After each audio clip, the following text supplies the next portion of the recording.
I welcome you all to this new topic on the NumPy. In this topic, I am going to discuss about the universal functions. These are also called as U functions. U functions provide the functionality of arithmetic operation, logical, logarithmic, and hyperbolic, and the trigonometric functions. Apart from that, these are used to find out the LCM, HCF, and GCD that are considered as very small things in the mathematics. Apart from that, these functions are used to find out the reducer format of array and the accumulated format of array. And because of these all the functionalities, these are considered as the essential part of the data science and the machine learning, and we gonna use these all things over there to find out the required outputs. First of all, before discussing these U functions, you need to know what are the difference between a scalar and the vector. A scalar, by the definition, is an entity that has a magnitude but no direction, whereas a vector is an entity that has both direction and the magnitude. And for example, if you take an array of 3 cross 3, where the first element is represented with a 0, 0, and the second element is represented with a 0, 1, and the third element is represented with a 0, 2, and it goes on. Therefore, totally we have 9 elements in this particular 3 cross 3 array. And here the magnitude is its value. For example, if you have first element as 1, the 1 is the magnitude of that particular position. Apart from that, the direction is 0, 0, and these unfunctions help us to vectorize a particular ND array. And now I'm going to start my discussion with the arithmetic operations of this particular universal functions. First of all, to create any arithmetic operation, you need to have a NumPy. For example, I'm going to import the NumPy. Import the NumPy as NP, and I just run this particular code. After that, I'm going to take a new code.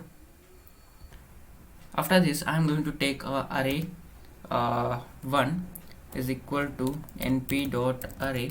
I'm going to have some of the elements here 1 2 3 4, after which I'm going to take the a2 equal to np dot array, and I'm going to take 1 2 3 4 again, and now I'm going to get the add operation that is present in this particular arithmetic operation in the universal function. I'm going to use np dot add. Here I'm going to pass both a1 and a2, a1 comma a2, and here I'm going to assign a variable p equal to to np dot add, and after that I'm going to print this s, and I just run this particular code. As you can have a look at here, the 1 plus 1 become 2, 2 plus 2 4, 3 plus 3 6, 4 plus 4 8, and this is how we gonna go with the add operation in the arithmetic operation. After that, we have the subtract. I just use subtract, and I just run this particular code. As you can have a look at here, wait a second. As you can have a look at here, when I use the subtract, because both the elements are same, we're gonna get the value as 0. Apart from that, we can able to go with the multiply option. When we use the multiply option, it's gonna multiply both the numbers individually. Hence we got 1 4 9 and 16, and after that we have something called as a divide. When I use divide, it's gonna divide the first element by the second. Therefore, in almost all operations we're gonna get 1 because it is showing 1 point, because whenever we go with any division operation, we always get our output has a float. Therefore, we are getting 1 point. And after this, I'm going to discuss about the power. Here when I use the power, it's gonna make like it become 1 raised to 1, 2 raised to 2, 3 raised to 3, and 4 raised to 4. It means we're gonna get this as 1, and 2 square 4, and 3 cube is 27, and 4 raised to 4 become 256. For example, I just run this particular program. As you can have a look at here, we got our answer as 1 4 27 and 256, and this is how we're gonna go with the power. After that, we have the remainder. We use just the mod operation to get the remainder, because everything is divisible by itself. We're gonna get the remainder as a 0. Therefore, we got our answer as 0. And apart from that, we have something called as a division modulator. And in the division modulator, I'm gonna assign this as a div and mod, and I just run this particular program. Here you're gonna get the quotient as well as the remainder. These are the quotients and these are the reminders, and this is all about the arithmetic operations. Now after this, I'm going to discuss about the rounding the decimals. See, we have a lot of methods for rounding the decimals. It includes the truncation and the fixed, rounding, floor, and seal. First of all, I'm going to discuss these all the methods. I'm going to remove this thing, and I'm going to add a new thing here over here. For example, I just use 2.24 and 1.24, and here I'm going to use 3.24, and we're gonna use 4.24, and after that I'm going to use some s over here, and I'm going to use a1 dot, and after that I'm going to use the around function, and here in the around sorry, first of all you need to use np here and around and a1, and you just have to run this particular program, and here I have to print the s as output.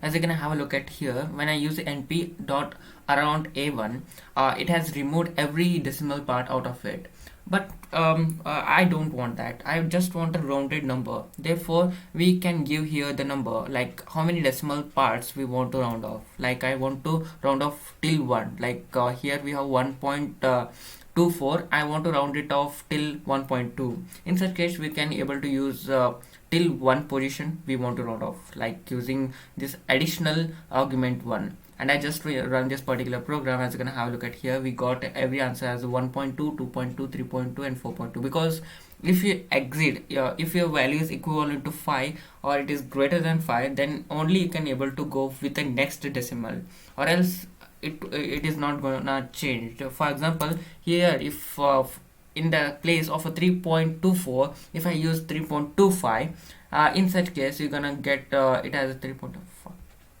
Here in a place of 24, if I use a 26, then I'm going to get 3.33, and this is how we gonna go with this particular around method. After that we have the floor method. If I use floor here, just see the magic. I just remove these all things and I run this particular program. As you can have a look at here, it's gonna clear off everything that is in the decimal. Yes, we no doubt we can able to achieve this using around method, but in the around method we can able to give some sort of arguments, and the around has much data, like it's too big compared to the floor. Therefore we invented a new method called a floor.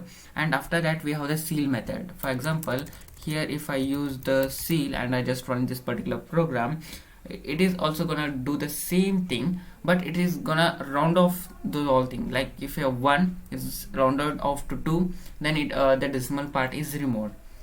Here as you can have a look at here, 1.24 become 2, and 2.24 become 3, and 3.26 become 4, and 4.24 become 5. And these are the difference between a round option, floor option, and the seal. And this is all about the rounding off. Well, do subscribe our channel for regular updates. Thank you.